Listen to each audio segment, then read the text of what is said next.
Hi అండి, welcome back to happy recipes. నేను మీ స్వప్నని. ఈరోజు వీడియోలో ఎంతో టేస్టీ అయిన 2 రకాల చికెన్ కర్రీస్ చూపిస్తున్నానండి. చాలా సింపుల్గా బ్యాచిలర్స్ కూడా చేసుకోగలిగే ఈ కర్రీస్ చాలా ఈజీగా చేసుకోవచ్చండి. కాబట్టి తప్పకుండా వీడియోను కంప్లీట్గా చూసి మీరు కూడా ఇంట్లో ట్రై చేయండి. అలాగే ఈ 2 రకాల రెసిపీస్లో మనం ఎలాంటి ఇంగ్రీడియంట్స్ వాడట్లేదండి. చాలా సింపుల్గా ఇంట్లో ఉన్న వాటితోనే చేసుకుంటున్నాం కాబట్టి తప్పకుండా వీడియో కంప్లీట్గా చూసి మీరు ఇంట్లో ట్రై చేయండి. ఇప్పుడు దీన్ని ఎలా ప్రిపేర్ చేసుకోవాలనేది చూసేద్దాం. మరి ముందుగా నేను ఇక్కడ ఒక 1/2 kg చికెన్ని తీసుకున్నాను. దీన్ని శుభ్రంగా కడిగేసుకున్నాక ఇప్పుడు దీంట్లోకి ఒక 1/2 చెక్క నిమ్మరసాన్ని వేసుకోవాలి. ఇలా నిమ్మరసం వేయడం వల్ల చికెన్లో ఉండే నీచు వాసన అనేది పోతుంది. అలాగే చికెన్ అనేది కూడా చాలా టేస్టీగా వస్తుందండి. అలాగే కొంచెం సాల్ట్, కొద్దిగా పసుపు వేసుకోవాలి. ఇలా ఈ 3 వేసుకున్నాక ఈ 3 ముక్కలకి పట్టేలాగా బాగా కలిపేసుకోవాలి. ఇలా నిమ్మరసం వేయడం వల్ల, ఉప్పు వేయడం వల్ల నీచు వాసన పోతుంది, ముక్కకి కూడా మంచి టేస్ట్ వస్తుందండి. ఇలా కలిపి పెట్టుకున్నాక ఒక 1 అవర్ పాటు పక్కన పెట్టేసుకోవాలి. ఈ చికెన్ని మనము ఇలా మ్యాగ్నేట్ చేసుకోవడం వల్ల కర్రీకి మంచి టేస్ట్ కూడా వస్తుంది. ఇప్పుడు స్టవ్ పైన ఒక ప్యాన్ పెట్టుకోవాలి. ప్యాన్ అనేది బాగా హీట్ అవ్వాలండి. హీట్ అయ్యాక దీంట్లోకి 3 టేబుల్ స్పూన్ల ఆయిల్ వేసుకోవాలి. ఇలా 3 టేబుల్ స్పూన్ల ఆయిల్ వేసుకున్నాక ఆయిల్ అనేది బాగా వేడయ్యాక ఒక 1/2 టీ స్పూన్ జీలకర్ర వేసుకోవాలి. నెక్స్ట్ గరం మసాలాలు అండి, మన దగ్గర ఉన్న స్పైసెస్ ఏవి ఉంటే అవి వేసుకోవచ్చు. నేను ఇక్కడ సాజీరా ఒక్కటి వేయలేదు కానీ మిగతావన్నీ వేసుకుంటున్నాను. ఇలా వేసుకొని అవి కూడా లైట్గా కలర్ చేంజ్ అయ్యే వరకు ఆయిల్లో ఫ్రై అవ్వాలి. ఇలా తిప్పుకుంటూ ఒక 1/2 మినిట్ వరకు ఫ్రై చేసుకోవాలి. బిర్యానీ ఆకు అనేది లైట్గా కలర్ చేంజ్ అవుతుంది చూడండి. ఇప్పుడు ఈ టైంలో మనము దీంట్లోకి పచ్చిమిర్చి, కొద్దిగా పుదీనా ఫ్రెష్గా కడిగి కట్ చేసి పెట్టుకుంది వేసుకోవాలి. ఇలా వేసుకొని పచ్చిమిర్చి అనేది కొంచెం ఆయిల్లో ఫ్రై అవ్వాలి. ఇలా కలుపుకున్నాక ఇప్పుడు నెక్స్ట్ దీంట్లోకి నేను 3 పెద్ద సైజు ఉల్లిపాయలను చిన్న చిన్న ముక్కలుగా కట్ చేసి పెట్టుకున్నానండి. చూడండి, ఈ విధంగా చిన్న చిన్న ముక్కలుగా కట్ చేసుకోవాలి. ఇలా చేయడం వల్ల ఉల్లిపాయ అనేది తొందరగా మగ్గుతుంది.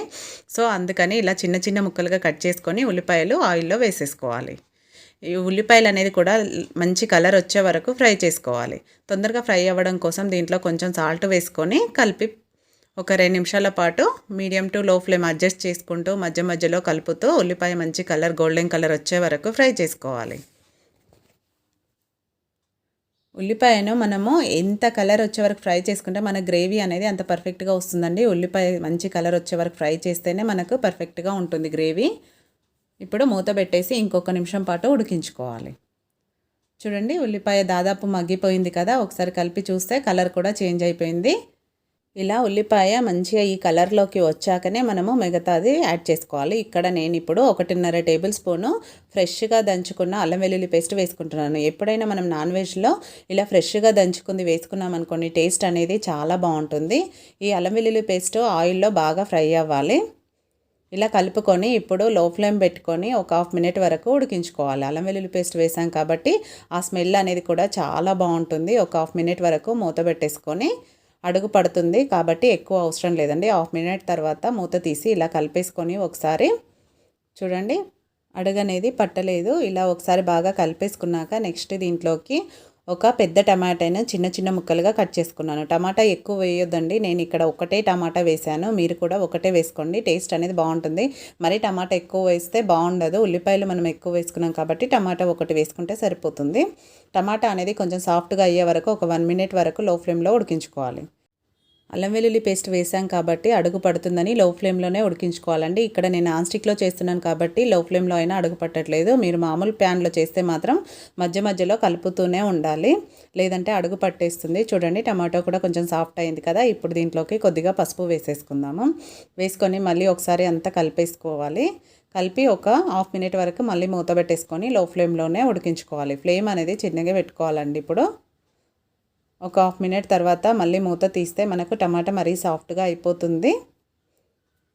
ఇప్పుడు దీంట్లోకి మనం నానబెట్టుకున్న చికెన్ ఉంది కదా, చికెన్ని వేసేసుకోవాలి. ఇలా వేసుకున్నాక చికెన్ని ఒకసారి బాగా కలిపేసుకొని మళ్ళీ మూత పెట్టేసుకొని ఒక 3 నుంచి 4 నిమిషాల పాటు మనకు చికెన్లోంచి వాటర్ అనేది వస్తుందండి. వాటర్ వచ్చే వరకు మీడియం ఫ్లేమ్లో పెట్టుకోవాలి. మీడియం ఫ్లేమ్లో పెట్టుకొని ఉడికించుకోవాలి. 2 నుంచి 3 నిమిషాల పాటు ఇలా ఉడికించుకోవడం వల్ల చూడండి చికెన్ నుంచి వాటర్ అనేది వస్తుంది కదా. మనకి ఎప్పుడైనా ఇలా నాన్ వెజ్ చేసేటప్పుడు వాటి నుంచి వాటర్ వచ్చే వరకు ఉడికించుకోవాలండి ఆయిల్లో. ఆ వాటర్ అంతా పోయే వరకు ఉడికించుకుంటేనే మనకు నీచు వాసన అనేది లేకుండా ఉంటుంది. ఇది మాత్రం నోట్ చేసుకోండి. అలా వాటర్ అంతా పోయాక ఒక 2 నిమిషాల తర్వాత చూస్తే మనకు వాటర్ అంతా పోతుంది. ఇప్పుడు ఈ టైంలో మనం దీంట్లోకి స్పైసెస్ యాడ్ చేసుకోవాలి. కారం మనం గరం మసాలా వేసుకున్నాం కాబట్టి చూసి కారం వేసుకోండి మీరు తినేదాన్ని బట్టి. సాల్ట్ అనేది మనం చికెన్లో వేసాము, ఉల్లిపాయలలో కూడా వేసాం కాబట్టి చూసి వేసుకోండి. అలాగే 1 టేబుల్ స్పూన్ ధనియాల పొడి వేసుకొని ఇప్పుడు ఇవన్నీ బాగా కలిసేలాగా ముక్కలకి కారం అంతా పట్టేలాగా బాగా కలిపేసుకోవాలి. మనం ఇలా ఆయిల్లో ఉడికించుకున్నాక చికెన్ని బాగా దాంట్లో ఇలా కారం ఇవన్నీ వేసాక ఒకసారి బాగా పట్టించి మీడియం టు లో ఫ్లేమ్ అడ్జస్ట్ చేసుకుంటూ మళ్ళీ ఒక 3 నుంచి 4 నిమిషాల పాటు ఉడికించుకున్నామంటే ఇంకా కొంచెం వాటర్ రిలీజ్ అయ్యి మనము ఇక్కడ వాటర్ వేయకుండానే లిక్విడ్గా ఉంటుందండి కర్రీ. ఇలా ఒకసారి బాగా కలిపేసుకున్నాక చూడండి దాదాపుగా వాటర్ అంతా వచ్చేసింది చికెన్ నుంచి. ఇలా కలుపుకున్నాక ఇప్పుడు నెక్స్ట్ మెయిన్ ఇంగ్రీడియంట్ అండి, ఒక 3 టేబుల్ స్పూను పెరుగును నేను ఇలా చిలక్కొట్టుకొని దాంట్లో కొంచెం వాటర్ వేసుకొని ఇలా పల్చగా చేశాను. నేను సపరేట్గా వాటర్ అంటూ యాడ్ చేయట్లేదండి చికెన్లో. సో అందుకని ఇలా పెరుగులోనే కలుపుకొని, పెరుగు మనం డైరెక్ట్గా వేసుకున్నాం అనుకోండి అక్కడక్కడ గట్టిగా ఉంటుంది కాబట్టి అలా లేకుండా నేను పెరుగును ఒక 1/2 గ్లాస్ వాటర్ వేసుకొని బాగా కలిపేశాను. సో అందుకని ఇలా మనకు లిక్విడ్ లాగా తయారైంది, మజ్జిగలాగా. ఇలా వేసుకున్నాక మజ్జిగని మరి పల్చ చేయొద్దండి, కొంచెమే వాటర్ వేసుకోవాలి. మనం తినే గ్రేవీని బట్టి వాటర్ వేసుకోండి. నేను సపరేట్ వాటర్ వేయలేదు కాబట్టి ఇలా వేసుకొని మూత పెట్టేసి ఒక 5 నిమిషాల పాటు మీడియం టు లో ఫ్లేమ్లో ఉడికించుకోవాలి.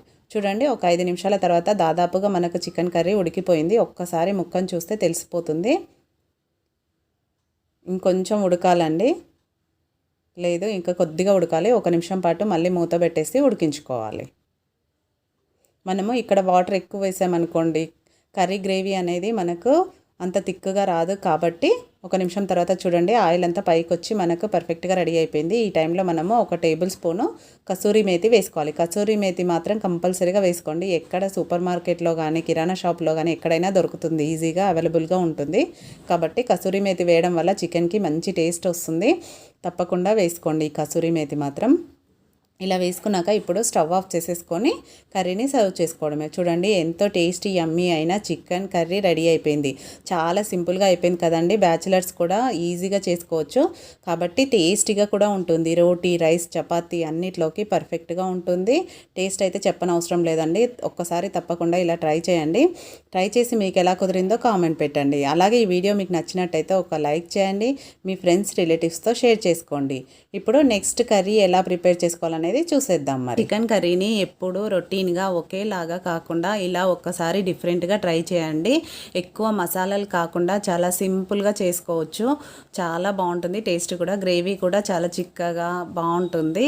కాబట్టి నేను చూపించే మెథడ్లో ఒక్కసారి ట్రై చేయండి. ఎప్పుడు ఇలానే చేసుకుంటా ఉంటారు, అంత బాగుంటుంది.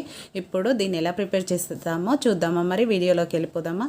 ముందుగా నేను 1/2 కేజీ చికెన్ని ఇలా శుభ్రంగా కడిగి పెట్టేసుకున్నాను. కొంచెం పసుపు, ఉప్పు వేసి కడిగి పెట్టుకోవాలి. తర్వాత ఒక మిక్సర్ బౌల్ తీసుకొని దాంట్లోకి పుదీనా, కొత్తిమీర తీసుకొని శుభ్రంగా కడుక్కొని అది వేసేసుకోవాలి. ఇలా వేసుకున్నాక దీంట్లోకి అలాగే కరివేపాకు కూడా వేసుకోవాలి. పచ్చిమిర్చి అనేది పూర్తిగా ఆప్షనల్ అండి, మీకు కావాలి అంటే వేసుకోవచ్చు, లేదంటే స్కిప్ చేయొచ్చు. ఇప్పుడు ఇవన్నీ వేసుకున్నాక కొంచెం వాటర్ వేసి ఇలా పేస్ట్ లాగా చేసి పక్కన పెట్టేసుకుందాము. నెక్స్ట్ స్టవ్ పైన ప్యాన్ పెట్టేసుకొని దాంట్లోకి 3 టేబుల్ స్పూన్ల ఆయిల్ వేసుకోవాలి. ఆయిల్ కొంచెం ఎక్కువే పడుతుంది. 3 టేబుల్ స్పూన్ల ఆయిల్ వేసుకున్నాక ఒక 1/2 టీ స్పూను జీలకర్ర వేసుకోవాలి. జీలకర్ర వేసుకున్నాక చిన్న పట్ట వేసుకోవాలి, కొంచెం దాల్చిన చెక్క వేసుకోవాలి. అలాగే 2 పచ్చిమిరపకాయలు 2-3 వేసుకొని ఇవి కొంచెం ఆయిల్లో ఫ్రై అవ్వాలి. జీలకర్ర పట్ట అనేది కొంచెం వేగాలి, మనకు మంచి స్మెల్ వస్తుందండి పట్ట వేయడం వల్ల ఆయిల్లో. ఇప్పుడు దీంట్లోకి నేను ఒక మీడియం సైజ్ ఉల్లిపాయలను ఇలా సన్నగా కట్ చేసుకున్నాను, వాటిని వేసేసుకోవాలి. ఇవి పూర్తిగా కలర్ చేంజ్ అయ్యే వరకు వేయించుకోవాలి. కొద్దిగా సాల్ట్ వేసేసుకుంటే అవి తొందరగా మగ్గుతాయి ఉల్లిపాయలు. మూత పెట్టేసుకొని ఒక 3 to 5 మినిట్స్ వరకు మీడియం టు లో పెట్టేసుకొని ఉల్లిపాయలని మంచి కలర్ వచ్చే వరకు వేయించుకోవాలి. మధ్య మధ్యలో తీస్తూ కలుపుతూ ఉండాలండి, లేదంటే ఉల్లిపాయలు సైడ్ అంతా రెడ్గా అయిపోతుంటాయి. ఇలా కలుపుతూ ఫ్రై చేసుకోవాలి. ఇప్పుడు దీంట్లోకి కొంచెం కరివేపాకు వేసుకోవాలి, వేసుకొని ఫ్రై చేసుకోవాలి. మళ్ళీ మూత పెట్టేసి ఇంకొక 2 మినిట్స్ వరకు మగ్గనివ్వాలి. ఉల్లిపాయలు అనేది కొంచెం చేంజ్ అవ్వాలి కదా కలరు. సో అలా ఒక 2 మినిట్స్ తర్వాత చూడండి ఉల్లిపాయలు కలర్ చేంజ్ అయ్యాయి, బ్రౌన్ కలర్ వచ్చేసాయి కదా. ఇప్పుడు ఒకసారి బాగా మిక్స్ చేసుకొని దీంట్లోకి అల్లం వెల్లుల్లి పేస్ట్ వేసుకోవాలి. అల్లం వెల్లుల్లి పేస్ట్ ఫ్రెష్ది వేసుకుంటే ఇంకా మంచి టేస్ట్ ఉంటుందండి. మామూలుగా కచ్చాపచ్చాగా దంచి కూడా వేసుకోవచ్చు, చాలా బాగుంటుంది టేస్ట్. మీ దగ్గర పేస్ట్ ఉంటే పేస్ట్ వేసుకున్నా ఓకే. ఇలా వేసుకున్నాక ఈ అల్లం వెల్లుల్లి పేస్ట్ అనేది పచ్చివాసన పోయే వరకు ఆయిల్లో ఇలా ఫ్రై చేసుకోవాలి. చిన్న మంట పెట్టేసుకోవాలండి. చిన్న మంట పెట్టుకొని 1 నిమిషం పాటు ఫ్రై అవ్వాలి. చూడండి 1 నిమిషం తర్వాత మూత తీసి మళ్ళీ ఒకసారి బాగా మిక్స్ చేసుకున్నాక ఉల్లిపాయలు టోటల్గా కలర్ చేంజ్ అయిపోయాయి కదా. ఇప్పుడు దీంట్లోకి మనం కడిగి పెట్టుకున్న చికెన్ని వేసేసుకోవాలి.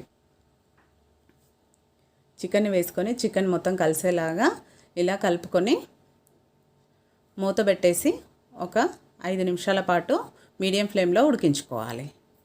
మీడియం ఫ్లేమ్లో ఉడికించుకోవడం వల్ల 5 నిమిషాల పాటు దాంట్లో ఉన్న వాటర్ అంతా బయటకు వస్తూ ఉంటుంది. చికెన్లో ఉన్న వాటర్ మనం కడిగి పెట్టుకున్నాం కదా, సో అందుకని దాంట్లోంచి వాటర్ అంతా వచ్చేస్తుంది. ఇప్పుడు దీంట్లోకి ఒక మీడియం సైజ్ 2 టమాటాలు కట్ చేసుకున్నానండి, వాటిని కూడా వేసుకోవాలి. వేసుకొని ఇప్పుడు కొద్దిగా పసుపు కూడా యాడ్ చేసుకోవాలి. మనకు కర్రీకి ఎంత పడుతుందో దానికి సరిపడా పసుపు కూడా వేసేసుకొని ఒకసారి మొత్తం చికెన్ అంతా కలిపేసుకోవాలి. ఈ విధంగా టమాటాలు మెత్తగా ఉడికే వరకు మూత పెట్టేసి ఒక 5 to 7 మినిట్స్ వరకు మీడియం ఫ్లేమ్లో ఉడికించుకోవాలి. టమాటా ఉడికిపోయి చికెన్ అనేది ఉడికి వాటర్ అనేది వచ్చేస్తూ ఉంటుంది. ఒక 5 మినిట్స్ తర్వాత చూస్తే చూడండి వాటర్ అనేది వచ్చేసింది కదా. ఈ వాటర్ ఎప్పుడైనా పూర్తిగా ఇంకే వరకు ఉడికించుకోవాలి. ఇలా ఒకసారి కలిపేసుకున్నాక ఇప్పుడు దీంట్లోకి స్పైసెస్ యాడ్ చేసుకోవడమే. కారము మనకు టేస్ట్కి సరిపడా కారం వేసుకోవాలి. అలాగే సాల్ట్, ఉప్పు కూడా వేసేసుకోవాలి. నేను దొడ్డుప్పు వేసుకుంటున్నానండి, మీ దగ్గర ఉంటే వేసుకోండి, లేదంటే సన్నదైనా వేసుకోండి. ఇలా ఇవి 2 వేసుకున్నాక ఒకసారి కలిపేసుకొని మూత పెట్టేసుకోవాలి. ఒక 2 మినిట్స్ వరకు చిన్న మంట పైన ఉడికించుకోవాలి. ఇప్పుడు ఆ చికెన్కి కారం, ఉప్పు అనేది మంచిగా పట్టుకుంటుంది. సో ఇలా ఉడికించడం వల్ల ముక్కకు మంచిగా పట్టుకోవడం వల్ల మంచి టేస్ట్ కూడా ఉంటుంది చికెన్ పీసు. ఈ విధంగా పట్టుకున్నాక ఇప్పుడు దీంట్లోకి 2 టేబుల్ స్పూన్ల పెరుగు వేసుకోవాలి. ఇలా పెరుగు వేసుకొని పెరుగు అంతా కలిసేలాగా కలిపేసుకోవాలి. అలాగే నెక్స్ట్ మనం ఆల్రెడీ మిక్సీ పట్టి పెట్టుకున్నాం కదా, అది కూడా యాడ్ చేసుకుందాం. ఇప్పుడు ఈ పెరుగంతా కలిసినాక నెక్స్ట్ దాన్ని కూడా యాడ్ చేసుకోవాలి. వాటర్ వేసి మరి మిక్సీ పట్టుకున్నాం కదా, ఇది వేసేసుకోవాలి. ఇది వేయడం వల్ల మంచి టేస్ట్ ఉంటుందండి. ఒక్కసారి ఇలా ట్రై చేయండి, చాలా బాగుంటుంది చికెన్ అనేది. ఈ విధంగా మొత్తం మిక్స్ చేసి మళ్ళీ మూత పెట్టేసి దాంట్లోంచే వాటర్ వేసేసుకొని, మరీ ఎక్కువ వేయకూడదండి వాటరు, మామూలుగా వేసుకొని అది ఉడికే వరకు మాత్రమే వేసుకోవాలి. అప్పుడే గ్రేవీ అనేది చిక్కగా ఉంటుంది. మూత పెట్టేసి ఉడికించుకుందాము. చూడండి చికెన్ అనేది మంచిగా ఉడుకుతుంది కదా, వాటర్ ఉన్నాయి ఇంకా దాంట్లో. ఒకసారి ఇలా కలిపేసుకుందాము. గ్రేవీ అనేది ఇంకొంచెం చిక్కబడాలండి.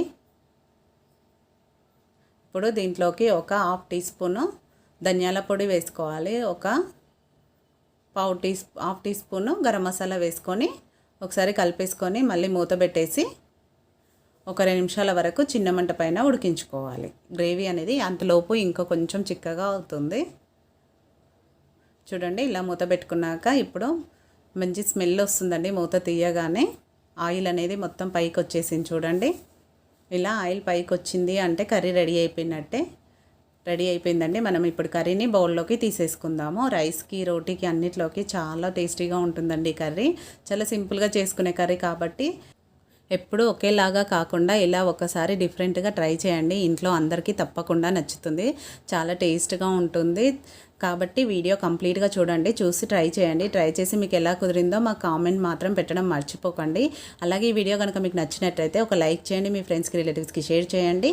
మరిన్ని రెసిపీస్ కోసం హ్యాపీ రెసిపీస్ ఛానల్ని వెంటనే సబ్స్క్రైబ్ చేసుకోండి. Thank you for watching. Bye అండి. మరో మంచి వీడియోతో మళ్ళీ కలుసుకుందాం.